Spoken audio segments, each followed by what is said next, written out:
Hey, what's up guys? Welcome back once again। क्या कभी आपने सोचा है अगर आप ट्रेन में हो और वो एक ऐसी सुनसान जगह पर रुक जाए जहाँ कुछ ऐसे जीवों का वास है जो आज से पहले कभी देखे नहीं गए, ऐसे में आप क्या ट्रेन से उतर जाएंगे या फिर नहीं? कहानी की शुरुआत होती है शिवांगु एक्सप्रेस को दिखाते हुए जो टोक्यो के टाउन शिनजोबी से जा रही है। इस ट्रेन के जनरल क्लास में बैठी है जिन नाम की लड़की जो अब पेशे से डॉक्टर है। वो अपनी पढ़ाई पूरी करके अपने गांव लौट रही है ताकि वहां के जरूरतमंद लोगों की मदद कर सके। लेकिन उसके साइड में बैठा उसका फौजी दोस्त शॉ, जिसे अपनी वर्दी और पैसे पर बहुत ही गुरूर है, वो उसे ताना मारते हुए कहता है, अरे यार, अगर तुम्हारे पास पैसे नहीं थे तो मुझसे ले ली थी, लेकिन इस डिब्बे में क्यों सफर करवाया मुझे? यहाँ पर बदबू आ रही है। उसके जवाब देते हुए जिन बोली, इन्हीं लोगों के बीच में मैं बड़ी हुई हूँ और मुझे इनसे कोई दिक्कत नहीं है, पर हाँ, अगर तुम्हें कुछ ज्यादा परेशानी है तो अगले स्टेशन पर उतर जाओ। कुछ समय बीत जाने के बाद हम देखते हैं कि न जाने कहां से एक छोटा सा सांप उस जनरल डिब्बे में घुस आता है और धीरे धीरे करके शॉ के कंधे पर चढ़ने लगा। उसे लगा कि आज उसकी किस्मत अच्छी होगी, इसीलिए जिन उसके कंधे पर अपना सर रखकर सो रही है। लेकिन जब उसकी तरफ देखा तो उसकी हवा टाइट हो गई। इससे पहले कि वो सांप अपने जहर से उसे मार डालता, शॉ नाम के लड़के ने उसे फुर्ती दिखाते हुए पकड़ लिया और जल्दी से उसे डिब्बे में डाल दिया। उसके इस करतब को देखकर वहां मौजूद यात्री दंग रह जाते हैं। अभी जो कुछ भी हुआ वो क्या बवाल था। तब शॉन बताता है, हम नागमंची हैं अपने गांव, लेकिन शॉ तो ठहरा गरीबों का दुश्मन। उसने बिना कुछ सोचे समझे उस पर ही सारी चीजों का हवाला देते हुए कहा, जरूर ये इसकी कोई चाल होगी हम लोगों से पैसे ऐंठने की। ये सांप किसी का पाला हुआ होगा। शॉ ने बताया कि इस सांप के पास से गुजरते हुए लोग डरते हैं। तुम कह रहे हो कि मैंने इसे पाला है? इतना कहकर वो हंसने लगा। इतने में जिन ने शॉ को डांटा और कहा कि तुम्हें उसका शुक्रिया करना चाहिए क्योंकि उसने तुम्हारी जान बचाई है। पर शॉ कभी कुछ ऐसा नहीं करे। वो खुद खड़े होकर सॉरी कहकर उसे हाथ मिलाती है, पर शॉन इनकार कर देता है, ये कहकर कि तुम्हारे हाथ गंदे हो जाएंगे। दरअसल शॉन यहाँ पर सांपों का अचार बेचने आया था। अगर आपको खरीदना है तो खरीद सकते हो। कहानी आगे बढ़ती है। उससे पहले कि अचानक से ट्रेन जोरदार झटके से रुक गई। सामने कोई मवेशी आ गया और इसीलिए इतना तगड़ा ब्रेक लगा। बाहर एकदम घना कोहरा है, दूर दूर तक कुछ भी दिखाई नहीं दे रहा है। इस बीच एक औरत जो इस बात का पता लगाने के लिए खिड़की से बाहर देखती है, लेकिन तभी कोई अनजान चीज उसे ऊपर खींच लेती है। हर कोई फौरन पीछे हट गया, सोचने लगा कि आखिर वो औरत कहाँ गई।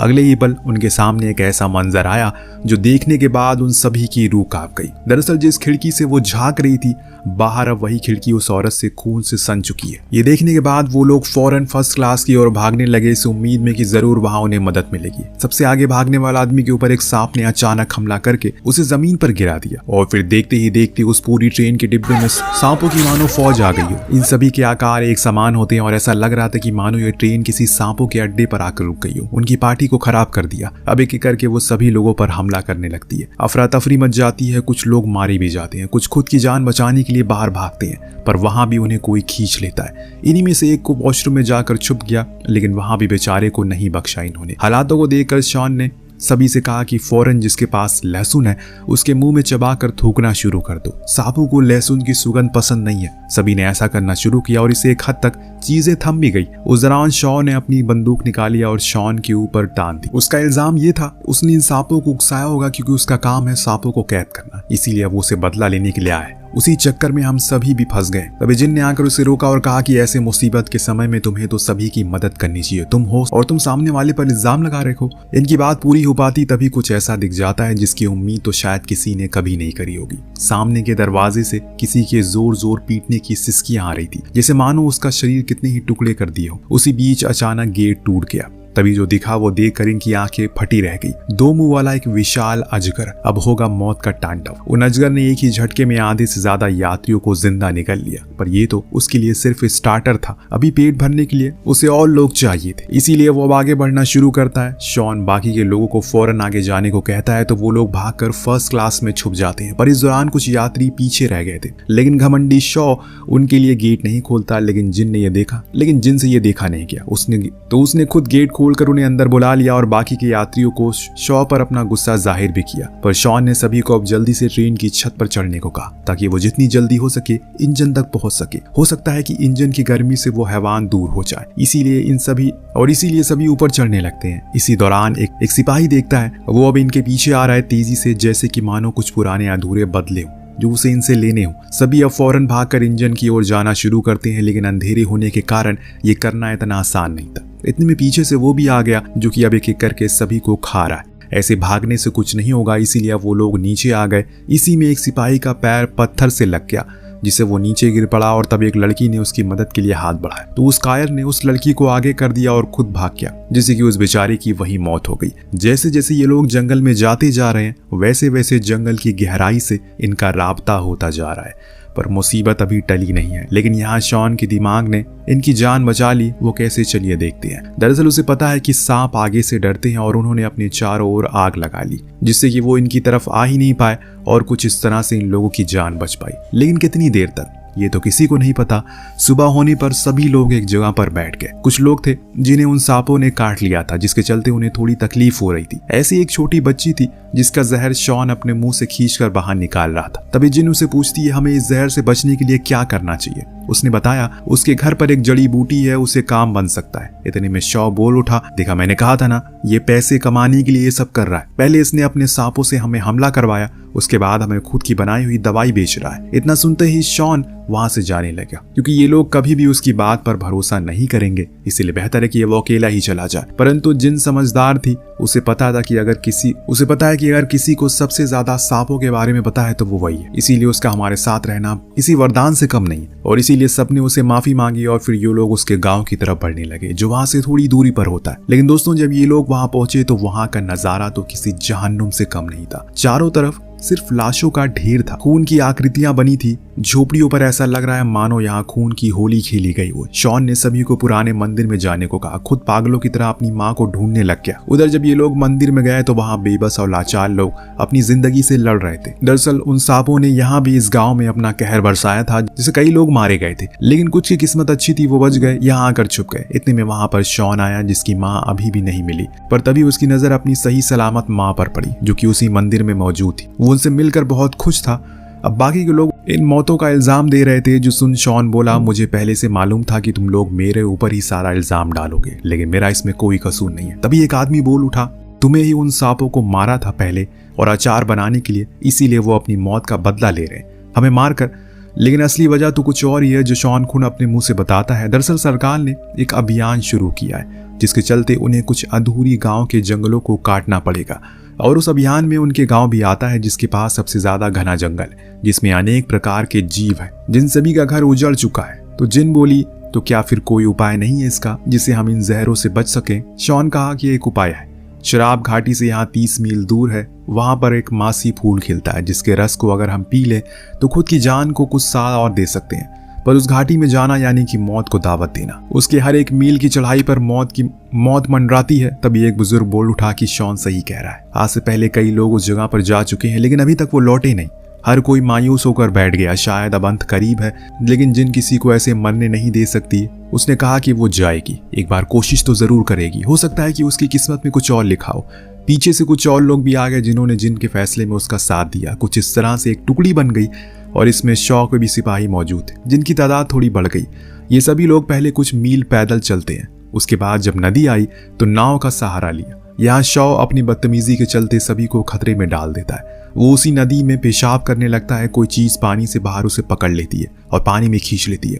उसकी किस्मत अच्छी थी, सभी ने तुरंत ही फुर्ती दिखाया और उसे ऊपर खींच लिया। लेकिन अब कोई और भी है जो वहां पर आ चुका है, एक विशाल एनाकोंडा, जो एक सिपाही को पकड़कर पानी में खींच लेता है, उसे कच्चा खा जाता है। इसी हड़बड़ी में एक आदमी ने नाव की रस्सी को काट दिया। एक आदमी से नाव की रस्सी कट गई, जिसके चलते एक नाव तो पूरी तरह से बिखर गई। इससे जितने भी लोग थे उस पर सवार थे, वो सभी पानी में गिर पड़े और इस दौरान शॉन ने उन्हें सहारा दिया और खुद की नाव पर बैठा लिया। लेकिन यहाँ भी शॉ अपनी बेवकूफ़ी दिखा देता है। वो वही मंडरा रहे सांप पर हमला करने के लिए उस पर बम फेंकने की कोशिश करता है, लेकिन वो बम वहीं पर उसी नाव पर गिर पड़ा, जिससे बचने के लिए फौरन वो लोग पानी में कूद पड़े और जोर का धमाका, जिससे कि वो आखिरी नाव भी तबाह हो गई।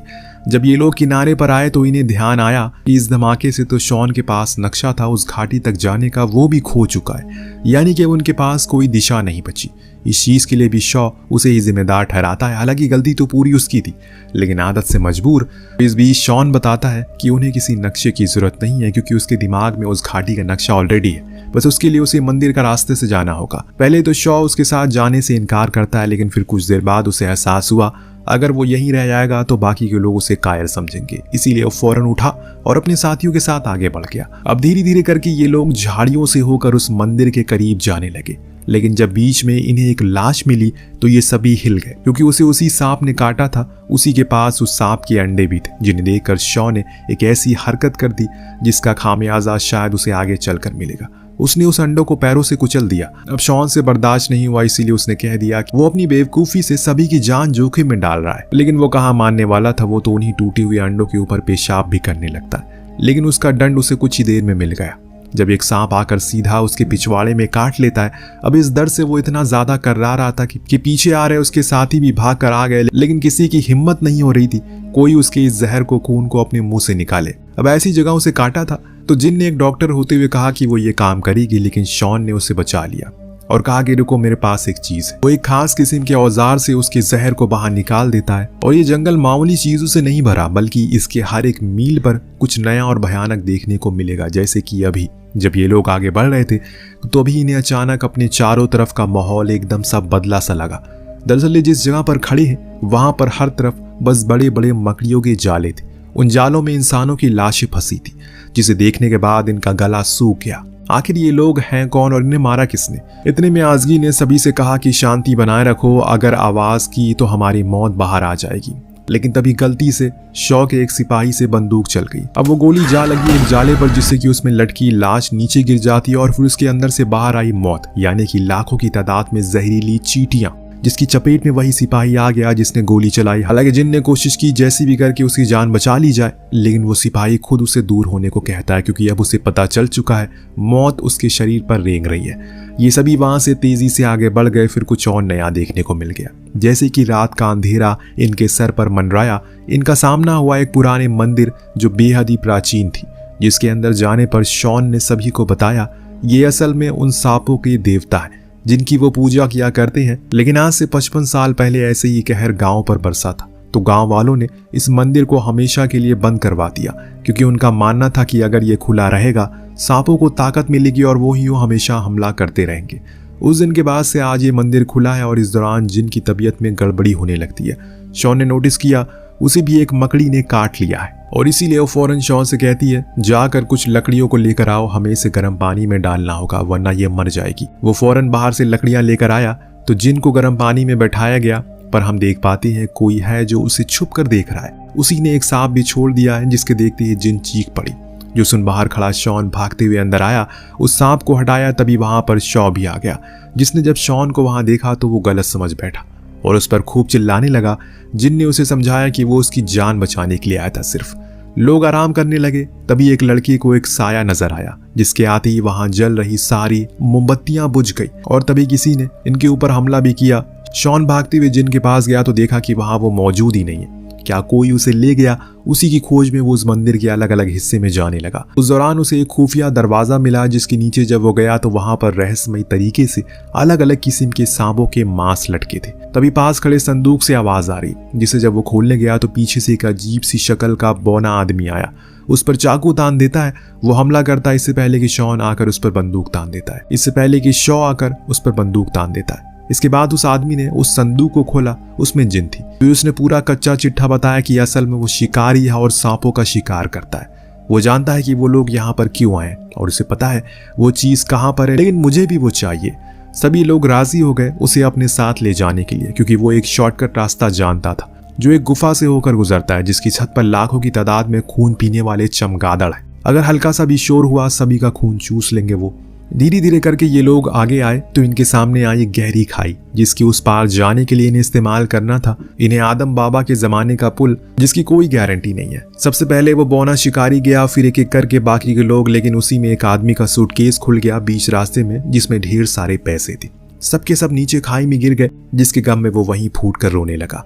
इस शोर से वो सारे सो रहे चमगादड़ जाग जाते हैं और सबसे पीछे रह गया था शॉ, जो इस पार तो आ जाता है पर उसके लिए उस साथी कुर्बानी दे देता है, जिसे देखकर वो बहुत रोता है। बेवकूफ था लेकिन वफादार थे सबके सब। अब इन सारी चीजों को देखने के बाद बौना बोला अभी असली खतरा तो आने बाकी है, ये सब तो बस मामूली चीजें थी। आगे जाने पर इन लोगों के सामने दो रास्ते आते हैं। ये लोग दो टीम में बट गए, जिसमें एक टीम को शॉन रास्ता दिखा रहा था तो दूसरी को वो बौना, पर उसने अपने लोगों को धोखा दिया और ले जाकर छोड़ दिया उसी दो मुंह वाले अजगर के सामने और खुद भाग गया। इधर शॉन को वो फूल दिख गया, लेकिन वो थोड़ी दूरी पर मौजूद होता है, जहां तक जाने के लिए उसे छलांग मारनी पड़ेगी। लेकिन अगर वो गिरा तो नीचे लाखों सांपों के बीच में जा गिरेगा। लेकिन वो अपने लोगों के लिए दाव भी खेल जाता है और कूद कर उस फूल के पास पहुंच गया। वहीं दूसरी ओर वो लोग जो अपनी जिंदगी से लड़ रहे थे, बाज़गी अपने लोगों के लिए उसे लड़ती है, पर इससे कोई फायदा नहीं हो रहा था। इसीलिए उसने वो किया जो हर किसी के बस की बात नहीं। वो अपने लोगों के लिए खुद की कुर्बानी दे देती है, परंतु जाते जाते उसने अपने साथी से कहा वो उसके बेटे का ख्याल रखे, क्योंकि उसके सिवा इस दुनिया में उसका कोई नहीं है। वो बौना बंदूक लेकर पहुंच गया इन लोगों के पास और धमकाने लगा, जितने भी फूल है सभी को तोड़ लो, लेकिन ऐसा शॉन नहीं कर सकता, क्योंकि इन फूलों से ही वो दो मुंह वाला अजगर जिंदा है। अगर उसने ऐसा किया तो वो बुरी तरह तबाही मचा देगा। उसकी इस बात से वो बौना इतना ज्यादा गुस्से में आ जाता है कि वो शॉ के पैर में शूट कर देता है, और जब जिन को भी मारने की धमकी देता है, इसीलिए मजबूरन उसे वो सारे फूल तोड़ने पड़ते हैं। जब शॉन ने उसे वो फूल वाला झोला दिया तो उसे पैसे वाले आदमी ने उसे एक फूल मांगा, तो उसने उसे शूट कर दिया और धक्का देकर उसी खाई में गिरा दिया जिसमें लाखों सांप थे। अब वो खुद उस झोले को लेकर भागने लगा, पर उसकी किस्मत में कुछ और लिखा था। जैसे ही कुछ कदम वो आगे बढ़ता है, तभी वो दो मुंह वाले अजगर ने उसे अपने पेट में डाल लिया और वो झोला वहीं खाई पर लटक गया, जिसको लेकर अब ये लोग फौरन निकलने लगे। लेकिन आखिरी समय पर शॉ कहता है कि वो थक गया है, ऊपर से उसके पैर में गोली लग चुकी है, वो और ज्यादा नहीं चल पाएगा। इतने में उसके सामने वो सांप आ गया, तो वो उसके पास जाकर बम को फोड़ देता है, पर इससे भी उसे कुछ नहीं होता। लेकिन शॉ ने अपना दम तोड़ दिया था। अब बारी थी इन दोनों की, क्योंकि वो इनके पास आ रहा था, लेकिन शॉन जिन को बचाने के लिए खुद खतरा मोल लेता है और उस फूल को दिखाते हुए उस सांप को अपने पीछे आने को मजबूर करता है और उसे गोल गोल घुमाने लगता है, क्योंकि वहां पर एक गुफा थी जिसके चंगुल में वो फंस चुका था। ऐसा करके उसने उसे खुद ही उलझा दिया, जिसके चलते वो खुद की ही पूंछ को अपने मुंह से काट लेता है और इसीलिए वो बुरी तरह जख्मी हो जाता है। इसी का फायदा उठाकर शॉन अपनी तलवार से उसका खेल खत्म कर देता है। वो जिन और उन बचे हुए दो लोगों को उस गुफा से बाहर आ गया और जो कोई भी जख्मी लोग थे उन्हें ठीक कर देता है। इसके बाद जो गांव कभी बर्बाद हो चुका था उन्हें वो फिर से आबाद कर देता है। और इसी के साथ ये कहानी यहीं पर समाप्त होती है। आपको कहानी कैसी लगी हमें कमेंट करके जरूर बताइएगा। मिलते हैं अगली वीडियो में। Thank you so much watching. Peace out.